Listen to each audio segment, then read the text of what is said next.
மாப்பிள இந்த வருஷம் கிடா வெட்டு பூசை சிறப்பா நடக்கணும்.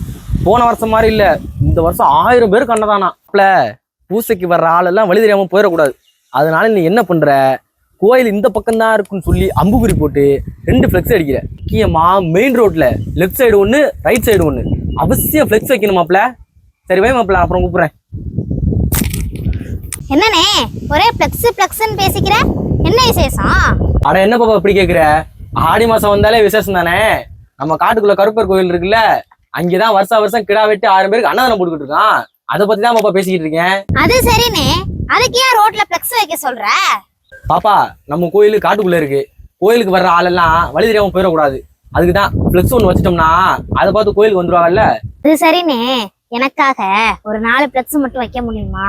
4 ஃபிளெக்ஸா? அப்படி என்ன 4 ஃபிளெக்ஸ் வைக்கணும் உனக்கு? பூசைக்கு 2 வீலர்ல வரும்போது சிகரெட்டை பிடிச்சிட்டு ரோட்ல தூக்கி எறியக்கூடாது அப்படின்னு ஒண்ணு வைக்கணும். அது அருந்தி வாகனம் ஓட்டக்கூடாது அப்படின்னு ஒண்ணு வைக்கணும். கண்ட இடத்துல எச்சு துப்ப கூடாது, கண்ட இடத்துல குப்பையை கொட்டக்கூடாது அப்படின்னு ஒண்ணு வைக்கணும். வெயில் காலத்துல ரோட்டோரங்கள்ல பறவைகளுக்கும் விலங்குகளுக்கும் குடிநீர் வைக்கணும் அப்படின்னு ஒரு ஃபிளக்ஸ் கண்டிப்பா வைக்கணும்னே. பாப்பா இந்த மாதிரி ஃபிளெக்ஸ் எல்லாம் யாரும் பார்க்கவும் மாட்டாங்க, படிக்கவும் மாட்டாங்க. இதுவே ஒரு ஆடல் பாடல் கரகாட்டம் இந்த மாதிரி ஃபிளெக்ஸ் வை, அதை பார்த்துட்டு உடனே கூட்டம் கொடுது. நாம நல்லா இருக்கணும் அப்படின்னு நினைக்க கூடாதுனே, பின்னாடி வர சந்ததிகள் நல்லா இருக்கணும்னு நினைக்கணும்னே.